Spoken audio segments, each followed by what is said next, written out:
What's cracking, what's popping, what's good, everybody? We back with another video. This is going to be chapter 2 of the Spook Who Sat by the Door.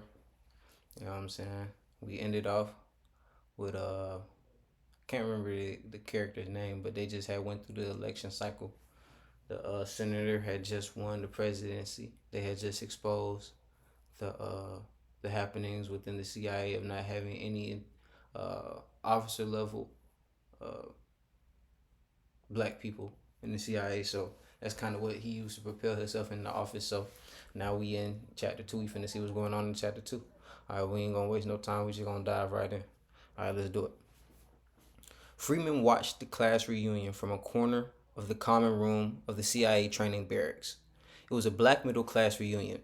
There were black bourgeoisie to a man, black nepotism personified. In addition to those who had recruited themselves upon receiving notice that the CIA was now interested in at least token integration, 5 were relatives or in-laws of civil rights leaders, 4 others are Negro politicians. Only Freeman was not middle class, and the others knew it. Even had he not dressed as he did, not used the speech patterns and mannerisms of the Chicago ghetto slums, they would have known. His presence made them uneasy and insecure. They were members of the black elite, and a product of the ghetto streets did not belong among them. They carefully ignored the Freeman. They carefully ignored Freeman, and it was as he wished. He had no more love for the black middle class than they for him. He watched them establishing the pecking order as he sat sipping a Scotch highball. It was their first day in the training camp after months of exhaustive screening, testing, security checks. Of the hundreds considered, only 23 present in the room had survived and been selected for the preliminary training, and constantly reminded of it since they had reported. They pranced, posed, and preened in mutual and self-admiration. To be a Negro firster was considered a big thing, but Freeman didn't think so. Man, you know how much this 12-year-old Scotch cost me in the commissary? 3 bills and a little change. Shiv head regal. As long as I can put my mouth around this kind of whiskey at that price, I'm in love with being a spy. You know they all CIA agents, spooks. First time we'll ever get paid for that title. Man, the fringe benefits, they just don't stop coming in. Nothing to say of the base pay and stuff. We got it made. Say, baby, didn't we meet at the pen relays a couple of years ago? In that motel on the edge of Philly? You remember that chick you was with, Lurleen? Well, she's teaching school in Camden now, and I get a little bit of that from time to time. Now, man, don't freeze on me. I'm married too, and you know Lurleen don't give a damn. I'll tell her I saw you when we get out of here. Where'd you go to school, man? Fisk? I went to Morris Brown. You frat? Q? You got a couple brothers here? Those 2 cats over there? What you majoring? What your father do? You work your mother working too? Where your wife go to school? What sorority? What kind of work do you do before you made this scene? How much bread do you make? Where's your home? What kind of car you got? How much you pay for that suit? You got your own pad or you live in an apartment? Co-op apartment? Tell me that's a new thing nowadays. Clue me in. You got color TV, component stereo, or console? Drop those names. Doctors I have known, lawyers, judges, and businessmen, dentists, politicians, and great Negro leaders I have known. Drop those brand names: GE, Magnavox, Ford, GM, Chrysler, Zenith, Brooks Brothers, Florsheim, Johnny Walker, Chivas Regal, Jack Daniels, imported beer, DuPont carpeting, wall to wall, drags with split level minds, remote control color TV souls, and credit carded hearts. Play Who Do You Know and Who Have You Screwed? Blow your bourgeoisie blues, your nigger soul sold, for a mess of materialistic pottage. You can't ever catch Charlie, but you can ape him and keep the gap widening between you and those other niggers. You have a ceiling on you and yours, your ambitions, but the others are in the basement and you will help Mr. Charlie keep them there. If they get out and move up to your level, then what will you have? They eyed Freeman uneasily. He was an alien in the crowd. Somehow he had escaped the basement. He had moved up to their level, and he was a threat. He must be put in his place. He would not last, Breeding told, but he should know that he was amongst his betters. The tall, good-looking one with the curly black hair and light skin approached Freeman. He was from Howard and wore his clothes Howard style. The cuffless pants stopping at his ankles. His tie was very skinny and the knot almost noticeable. his shoulder padding non-existent. He had known these arrogant Chicago niggers like Freeman before, thinking they owned Howard's campus, moving in with their down-home ways, their Mississippi mannerisms, loud laughter, no manners, elbowing their way into the fraternities, trying to steal the women, making more noise than anyone else at the football games and rallies. One of those Diddy Bop niggas from Chicago had almost stolen his present wife. This is so funny, bro, because it's like when you're reading this, I don't know where you guys are in life, but a lot of these things, I think they made mention of a social pecking order, and it's just funny how in this book they're just how he's listing all of these things that people talk about, because this is really how it goes in real life. It's not even about just this setting. If you're a person in any setting, you're almost required to prove yourself every day. It don't matter where you are, whether you at work, whether you anywhere.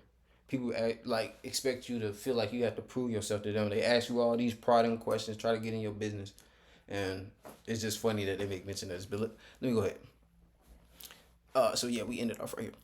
Where you from, man? You don't seem to talk much. No, I don't. Don't what? Don't talk much. I'm from Chicago. Chicago, where you from before that? Way back. Georgia, Snatchhead, Mississippi. You like you just got off the train, man. Where's the paper bag with your sack of fried chicken? Freeman looked at him and sipped his drink. No, seriously, my man. Where you from? A lot of boys here from the South. How come you got to pretend? I bet you don't even know where State Street and the Loop is. How you sneak into this group? This is supposed to be the cream, man. You sure you don't clean up around here? Freeman stood up slowly, still holding his drink, the tall one standing very close to his armchair, and had to step back when Freeman rose. Baby, I will kick your ass. Go away and leave me the hell alone. This is so funny. This is so funny because not even too long ago, I'm in the gym, right? And somebody like, I'm in the gym working out, and I was talking to my friends about this. And, I walk off, I go get some water, I come back to the bench, and he's, about to use my bench, and I'm just like, hey, man, I'm using this bench. And he's like, he suck his teeth, and he's like, well, how much longer you got? And I'm like, just use another bench. And then he's like, no, I'm going to use this one. And then he starts motioning like he finna use the bench. And I'm just looking at him like. So then he looked back and he like, no, I'm just playing with you, man. And he hit me on my chest. And I told him I'm not the one to play with. You know what I'm saying? I ain't the one to play with. So I had one more set to do anyway. So I finished my last little set.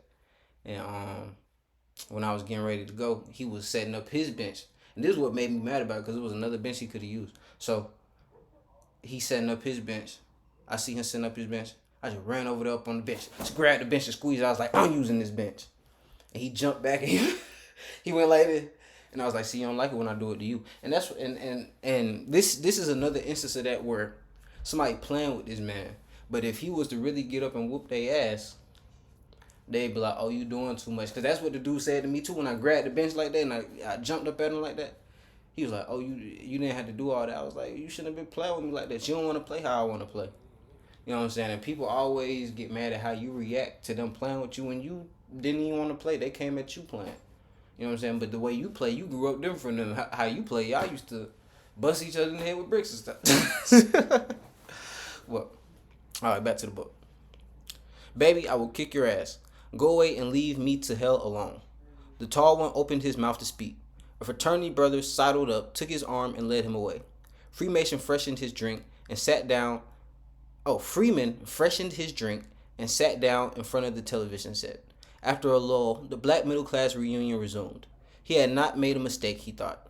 All niggers looked alike to whites, and he had thought it to his advantage to set himself apart from this group in a way that would make the whites overlook him until too late.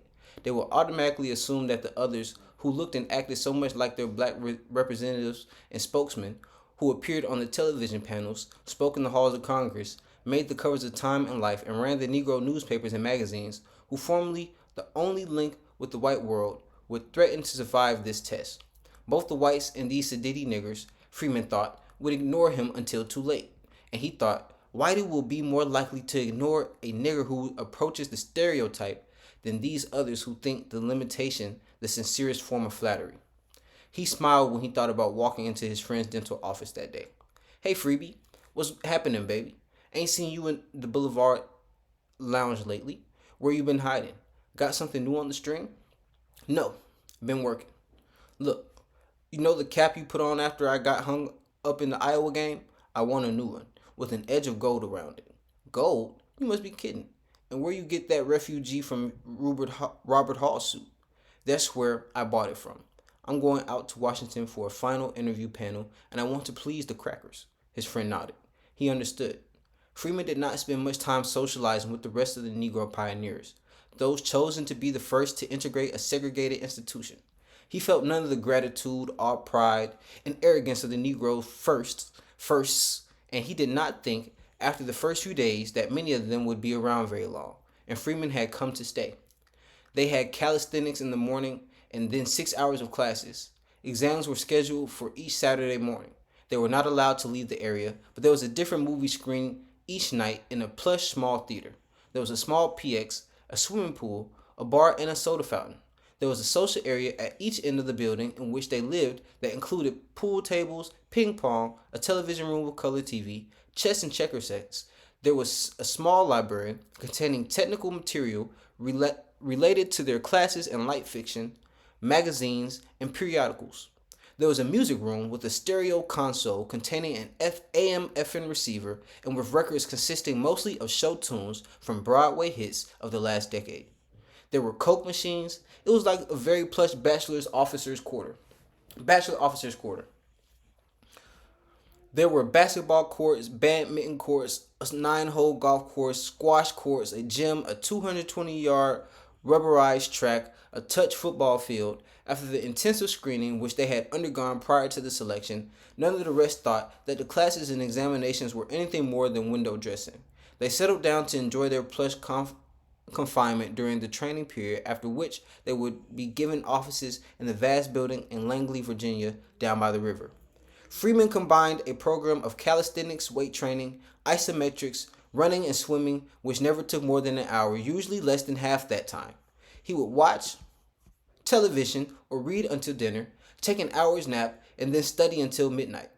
No one at the training camp, white or colored, thought it strange that Freeman, a product of the Chicago ghetto, where Negroes spend more time, money, and care in the selection of their wardrobe than even in Harlem, should be so badly dressed, or that, although he had attended 2 first-rate educational institutions, he should speak with so limited a vocabulary, so pronounced an accent, and such Uncle Tom humor. They put it down to the fact that he had been an athlete who had skated through college on his fame. Freeman did not worry about whites because he was being exactly what they wished. The Negro of the class would be ashamed of him, yet flattered by the contrast, but there might be a shrewd one among them. There was only one. He approached Freeman several times with penetrating questions. The fraternity thing put him off. You a fraternity man, Freeman? He asked once over lunch. No, I was once because of the chicks. You have to have that pin, you know. Almost as good as a letter in football. But I thought that kind of stuff was silly. I used to be a Kappa. He looked at Freeman coldly. I'm still a Kappa, he said. He finished lunch and never spoke to Freeman again. Oh, man. Y'all gotta read. I hope y'all are reading with me, because I might be reading fast. Let me know in the comments if I'm reading fast. But it's just the interactions that he's describing are funny, because he is like, he said this one dude just kept prodding at him and asking him questions, and he just said something to just make him not fuck with him no more. Oh man, this man funny. Midway through the 4th week, three of the group were cut. They were called into the front office and informed that their grades were not up to standard, and that same evening they were gone. Panic hit the group, and there were several conferences concerning what should be done. Several long-distance phone calls were made, 3 to politicians, 5 to civil rights bureaucrats. The group was informed that they were on their own, and that after that time And after the time, energy, money, and effort that had gone into their integration, they should feel obligated to perform up to the highest standards. Freeman had received the best grades in each of the exams, but no one was concerned with that fact. Two others left the following weekend, although their grades were among the highest in the group. Freeman guessed correctly that it was for homosexuality and became convinced that in addition to being bugged for sound, the rooms were monitored by closed-circuit TV. He was right. The telephones, even the ones in the booths with coin boxes, were bugged as well. The general received a weekly report regarding the progress of the group. It appeared that those intellectually qualified could be cut on physical grounds. They were already lagging at the increasing demands of morning calisthenics and were not likely to survive the rigors of hand-to-hand combat. The director of the school confidently predicted that not one of the Negroes would survive the 10 weeks of the school, which would be completely free for a new group of recruits presently going through preliminary screening. It was to the credit of Freeman's unobtrusive vocabulary word of the day. Unobtrusive. Unobtrusive. Y'all go in the comments and let me know what this word right here means. Unobtrusive. It was the credit of Freeman's unobtrusive demeanor that the school's director did not even think of him, in spite of his excellent grades and physical condition, when making his report to the general. If we had, he might have qualified his report somewhat. The general instructed his school's director to forward complete reports to the full senatorial committee. He intended to head off any possible criticism from Senator Hennington. He could not know that the senator was not in the least concerned. He could not know that the senator was not in the least concerned with the success or failure of the Negro pioneers to integrate the Central Intelligence Agency. He had his own selection. He had his own election, and for another 6 years he was safe. Let me zoom this in a little bit. I'm just zooming in a little bit for y'all so y'all can see it a little bit better, because it's hard for me to see it a little bit. I ain't gonna lie to you. That's why I keep stumbling a little bit. All right, bet. When the group is finished, I don't want to begin screening another. Don't bother to select Negroes who are obviously not competent. They have already demonstrated their inability to close the cultural gap, and no one is in a position seriously to challenge our insistence not to lower standards for anyone. It will cost us a bit to flunk out 6 or 8 a year, but we needn't worry about harassment on this race thing again in the future if we do. It's a sound investment, said the general.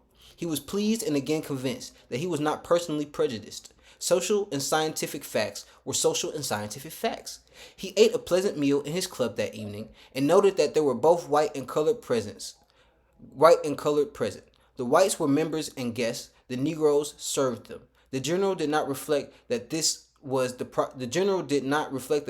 proper order of things. He seldom approved of rising of the sun either. 2 more were cut for poor marksmanship. Freeman had obtained the ROTC commission at college and had served in Korea during the police action. He was familiar with all the weapons except the foreign ones, and a weapon is a weapon. Only the extreme high cyclical rate, a Schmeisser machine pistol bothered him, and that did not last very long. Mr. Freeman, the retired Marine gunnery sergeant said, that is an automatic weapon and designed to be fired in bursts. Why are you firing it single shot? It's to get its rhythm, Sergeant. I could control the length of the burst at first, and I was wasting ammo, but I think I have it now. The sergeant knew that Freeman had been an infantryman and Marines, and in spite of what they claim, have at least a modicum of respect for any fighting man. Okay, Mr. Freeman, show me what you mean. Targets 1 through 5 and use 1 clip. Call the burst, Sergeant. 3, 5, 5. He called the number of rounds he wanted in rapid successions, as fast as Freeman could fire them. There were rounds left for the final target, and on inspection, they found that 1 5-round burst had been 6 instead. That is very good shooting, Mr. Freeman. Were you a machine gunner in Korea? No, I was a heavy weapons company for a while and got to know MGs fairly well, but I spent most of my time in a light infantry company. I like automatic weapons though. I learned it's not marksmanship but firepower that wins a firefight. I want to know as much as I can about these things. Alright, Mr. Freeman, I'll teach you what I know. You can have all the extra practice and ammo you want. Just let me know a day ahead of time and I'll set it up. We'll leave the Schmeiser for a while and start with the simpler jobs, and then work up pistols too. Yes, I like that, Sergeant, and I rather your maintenance section didn't clean them for me. I'd rather do it myself. No better way I know of to learn a weapon than to break it down, clean, and reassemble it. The gunnery sergeant nodded his head, and something rather like a smile crossed his face. Freeman read everything in the library on gunnery, demolition, subversion, sabotage, and terrorism. He continued to head the class in examination results. There was much more study among the group now, and they eyed one another uneasily, wondering who would be next to go. They had no taste for returning to the jobs they had left: civil rights bureaucracies, social welfare agencies, selling insurance, heading a playground in the ghetto, teaching school, all the grinding little jobs open to a non professional middle class Negro with a college degree. Long after Freeman retired, between midnight and 1, his program not varying from the schedule he had established during the first week, the rest of the class studied far into the night. The group was given the Army Physical Aptitude Test, consisting of squat jumps, push ups, pull ups, sit ups, and a 300-yard run. Freeman headed to the group with a score of 482 out of a possible 500. The men finishing second and third to him in academics were released when they scored less than 300 points. There were only two other athletes in the group, one a former star at Florida A&M, the other a sprinter from Texas Southern. They were far down on the list academically, although they studied each night until dawn. It was just a matter of time before they left. In 2 months, there were five of the group left, including Freeman. Hand-to-hand combat rid them of two more. Oh yeah, yeah. They done cut it down. And it's so funny because, man, I've been through something like this where I did a coding boot camp, and man, I just had to. I started looking crazy. I wasn't getting no haircuts. I didn't care about that. I was just studying, just working out every day, just staying working out every day, trying to keep my sanity, going for walks. So it's just funny to see him go through this in this book. Um, the instructor was a Korean named Sue, but Sue. Okay, the instructor was a Korean named Sue, but Calhoun, his supervisor, was an American from North Carolina. The niggers would leave or Calhoun would break their necks. He broke no necks, but he did break one man's leg and dislocated another's shoulder. He was surprised and angered to find that Freeman had studied both judo and jujitsu and had a brown belt in the former and a blue stripe in the latter. He would throw Freeman with all the fury and strength he could muster. Each time Freeman took the fall expertly. He dismissed the rest of the class one day and asked Freeman to remain. Freeman, I'm going to be honest with you. I don't think your people belong in our outfit. I don't have anything against the rest of the group. I just don't think they belong. But you, I don't like. Well, I guess that's your hang up. I don't like your goddamn phony humility, and I don't like your style. This is a team for men, not for misplaced cotton pickers. I'm going to give you a chance. You just walk up to the head office and resign, and that will be it. Otherwise, we fight until you do, and you will not leave this room until I have whipped you and you walk out of here, or crawl out of here, or are carried out of here and resign. Do I make myself clear? Yes, Whitey. You make yourself clear, but you ain't running me nowhere. You're not man enough for that. Ooh, ooh. And sometimes as a black man, folks, you just got to get on that. I ain't gonna lie, it get like that. Like I had to do that at my job. Like dude sitting there telling me he finna make me jump through all these hoops just to be there. And I said, I just want you to know. I know you. I want you to know you treat me different than everybody else. But I'm gonna still do what I have to do, and I'm still gonna succeed. I don't care. You know what I'm saying? He hated me. He told me he hated me several times, and I stay. You know what I'm saying? But you know that's just how it goes sometimes. Um, yes, Whitey, you make yourself clear, but you ain't running me nowhere. You're not man enough for that. Freeman felt the adrenaline begin coursing through his body, and he began to get that limp, drowsy feeling, his mouth turning dry. I can't back away from this one, he thought. Mr. Sue will referee. International judo rules: no chops, kicks, or hand blows. Falls and choke holds only. After a fall, you get 3 minutes rest, and we fight again, and I keep throwing you, Freeman, until you walk out of this outfit for good. Mr. Sue? They bowed formally and circled one another, each gingerly for handholds on the other's jacket. He had 15 pounds on Freeman and wore a black belt, but a black belt signifies only that the wearer has studied judo techniques enough to instruct others. The highest degree for actual combat is the brown belt Freeman wore. Calhoun was not a natural athlete and had learned his technique through relentless and painstaking practice. His balance was not impressive, and he compensated with a wide stance. Freeman figured his edge and speed all but nullified with his weight disadvantage. He had studied Calhoun throughout the course. He had watched him when he demonstrated throws and when he fought exhibition performances with Spook. Freeman was familiar with his technique and habits and knew that he favored two throws above all others, a hip throw and a shoulder throw, both right-handed. He came immediately to the attack. Freeman avoided him easily, feeling him out, testing his strength. Calhoun was very strong in the shoulders and arms, but as slow as Freeman had anticipated. He compensated by bullying his opponent and keeping him on the defensive. Calhoun tried a foot sweep to Freeman's left calf, a feint, then immediately swung full round for the right-handed hip throw. Freeman moved to his right to avoid the sweep as the North Carolinian had wanted. Then when Calhoun swung into position for the hip throw, his back to Freeman, Freeman simply placed his hand on the back, and before he could be pulled off balance and onto the fulcrum of Calhoun's hip, pushed hard with his left hand, breaking contact. It had been a simple and effective defensive move, requiring speed and expert timing. They circled and regained their handholds on each other's jackets. After a few minutes of fighting, realizing that he was outsped, Calhoun began bullying Freeman in an effort to exhaust him. Sue aligned with the end of the first 5-minute period. They would take a 3-minute rest. By now, Freeman knew his opponent. You'd be dangerous in an alley, thought Freeman, but you hung yourself up with judo. Karate or jujitsu, maybe. To slow me down with the chops and kicks, but there is just no way you can throw me in judo, white boy. He wondered whether to fight or to continue on the defense. He looked at Calhoun, squatting, Japanese style, on the other side of the mat, the hatred and contempt naked on his face. No, he thought, even if I blow my scene, I got to kick this Ofei's ass.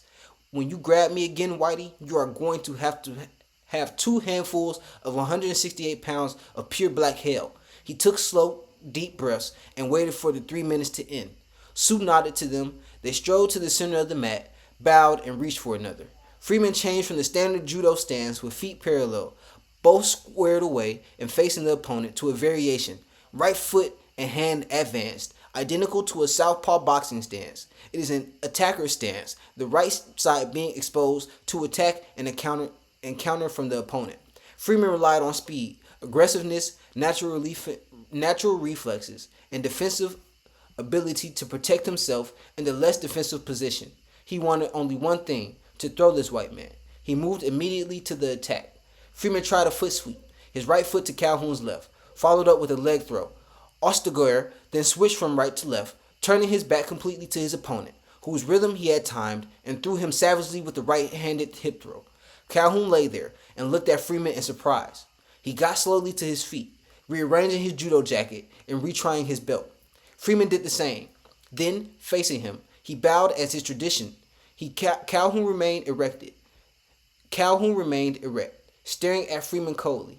Freeman maintained the position of the bow, hands on thighs, torso lowered from the hips, and that's how you got to do it. Cause whenever you see, you can't even show. Cause hey man, you already know how they do. You know what I'm saying? They want us to tie our hands behind our back and still score a basket, man. But we got to score the basket, cause that's what we do. When you the best, I mean, what you expect? You know that's how basketball rules came into effect. Basketball, black people was out there playing basketball, and them folks seeing us out there playing, and then it was like, man, they can't not, because at first you could just run with the ball, but black people was too fast. They said, y'all gotta dribble it. They said, y'all gotta dribble it. Y'all can't just run with the ball. Y'all gotta dribble it. I'm telling you, this ain't no lie. Anything black people do, we can be 10 times harder. You know what I'm saying? So, hey, that's just how it go. Let's go. Back into it. Calhoun-san, you a judoka. You will return bow of Freeman-san, hissed Sue. Reluctantly, Calhoun bowed. They returned to their places on the mat, squatting Japanese style, waiting for the 3 minutes to end. Freeman wondered if he could keep from killing this white man. No, he thought, he's not worth it, and it would really blow the scene. But he does have an ass kicking coming, and he can't handle it. This cat can't believe a nigger can whip him. Well, he'll believe it when I'm through. Sue signaled them to center of the mat. Freeman methodically chopped Calhoun down. He threw him with the right foot sweep, a left-handed leg throw, another hip throw, and finally a right-handed shoulder throw. Calhoun, exhausted by now, but refusing to quit, reacted too slowly and landed heavily on his right shoulder, dislocating it. Sue forced the shoulder back into socket, and the contest was finished. Saying nothing, they bowed formally, and Freeman walked slowly to the locker room. It was the end of the day, Friday, and he would have the weekend to recuperate. He would need it. Calhoun asked for an overseas assignment. Within 3 days, he left for leave at his family home in North Carolina, then disappeared in the Middle East. Freeman would have to be more careful. There were holes in his mask. He would have to repair them. Woo! Everybody just, hey, shoulder throw. Hey, hip throw.